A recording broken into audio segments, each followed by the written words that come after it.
This is the Pixel 10 Pro Fold, what Google calls as Unfold Extraordinary, and to which I say no and yes.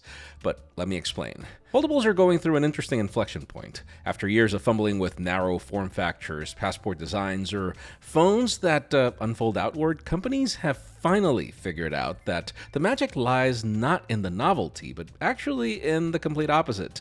Samsung is the perfect example that the moment the company caught up with Chinese manufacturers in making the Z Fold 7 thin enough to feel like a conventional phone when closed, sales actually soared.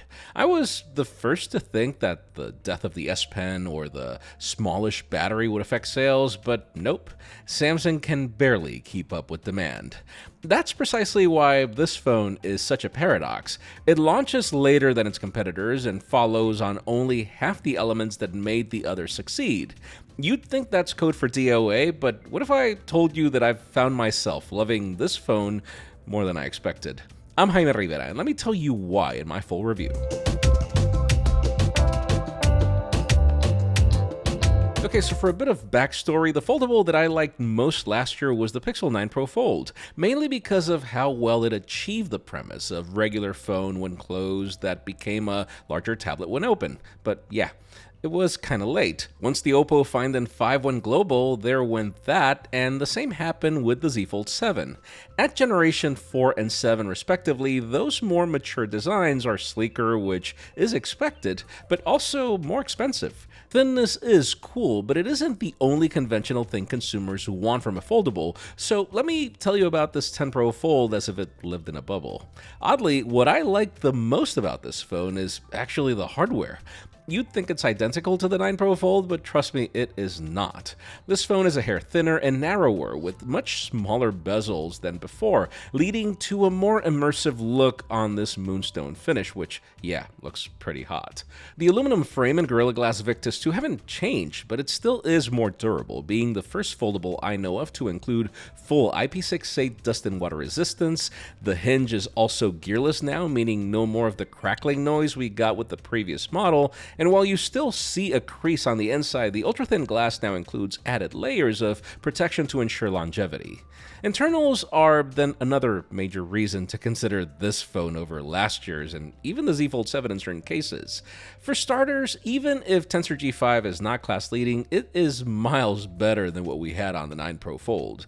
RAM and storage remain the same as last year, though you now get a higher 1TB tier.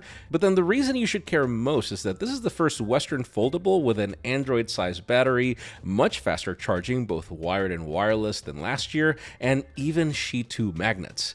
It's crazy how the simple addition of magnets has quickly become my favorite use case for this phone. The Pixel Snap Stand has been on this phone since day one to help me prop it on a table while I type the script on my Keys to Go to, or simply to level the wobble while laying flat. I definitely prefer this over having to use a case like I needed last year or with its competitors to achieve the same modularity.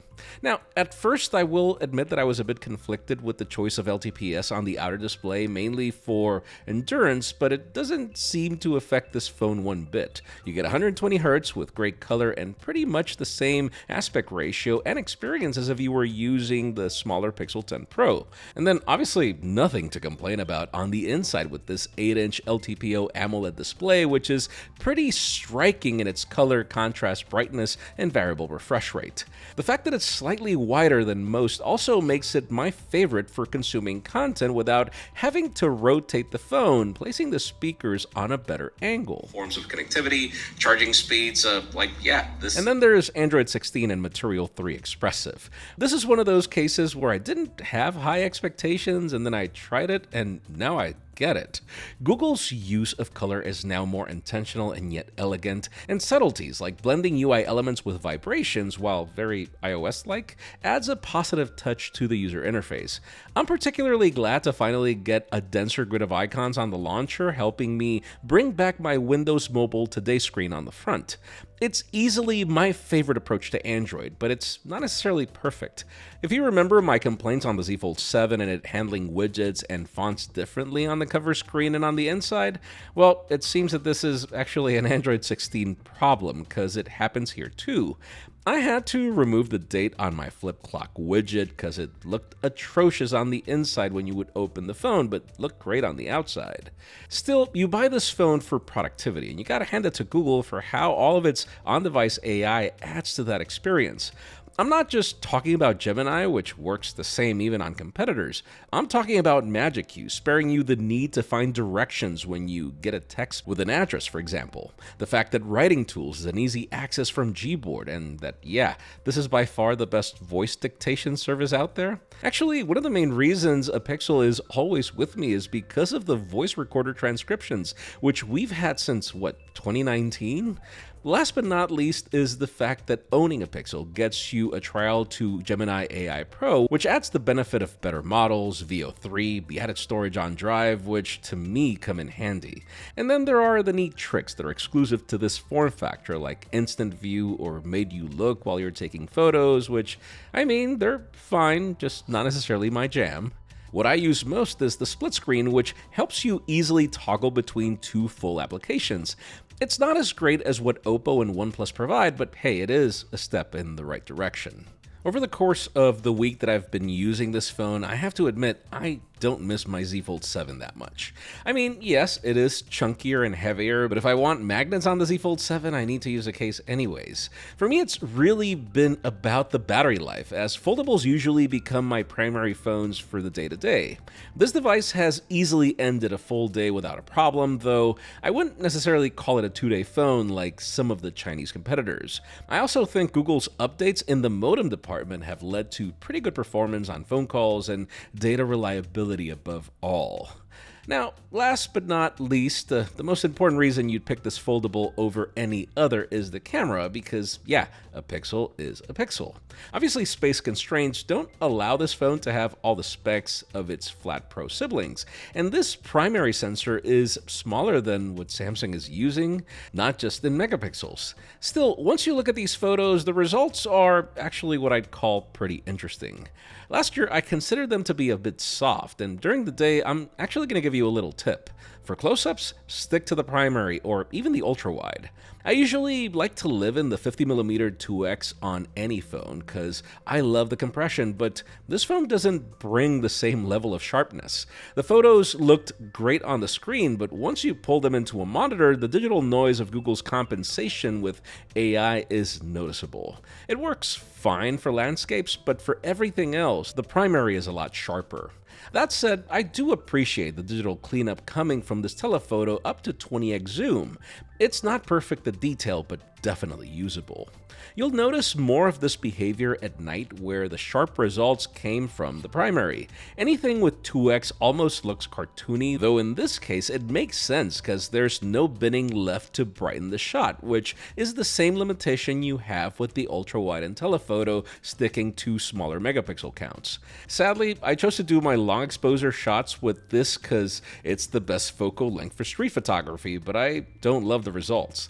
Still, you gotta give it to Google for making this so easy with a simple button, even if, sadly, there is no action pan mode here, which is even on the base Pixel 10. Again, the primary is your friend. I'd say selfies are pretty good, even if you're losing that awesome ultra-wide from the pros. This focal length is wide enough, but I'm not a fan of separation in portraits, and that even applies to portraits from the primary. But then we get to video. I wish I could give you good news, as Google is calling its Pixels the best video cameras, but guys, sorry, they're not.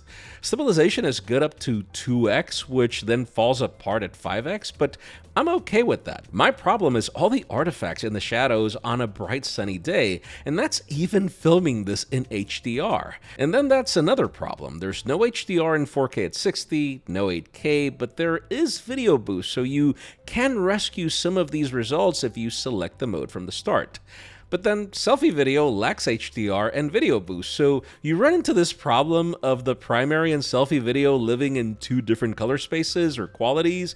And listen, no foldable is good at video, so it's not like if you're missing out. But this is where Google needs to push harder with its processing, because if they claim it to be the best video camera, it has to live up to that.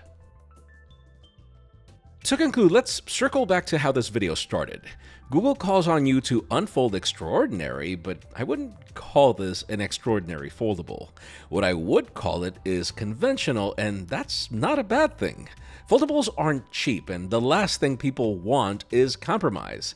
This Pixel 10 Pro Fold is as durable as a regular phone, with a camera system that matches, and endurance that won't leave you hanging, plus a pretty smart user interface, plus timely software updates for up to 7 years, and it also happens to be the least expensive foldable in the West, at least right now. It's not perfect, sure. I'd probably remove the Pro from the name because while photography was okay, it doesn't really live up to the quality I saw from the Pro models, and nor does it include all the features. Obviously, if you're interested in a full comparison with the other foldables, let me know in the comments, but my initial verdict is that I would totally buy this phone. It's not the Ferrari Super Slim that'll break any records, but I would totally call this the Toyota of foldables. This is that reliable truck you know you can trust, and some of us are out here just looking for a good workhorse. Let me know if you agree with my assessment in the comments below, and while you're at it, a like and subscribe would be highly appreciated, in addition to a follow on social media, as you will see me testing watches, phones, everything you could think of. Also, I ran into a bit of a delay with our first podcast episode because, man, Techtember and now Techtober is really hard, but I'm working hard on getting it to you this week, so stay tuned. I'm Jaime Rivera. Thanks so much for watching. I will see you on the next one.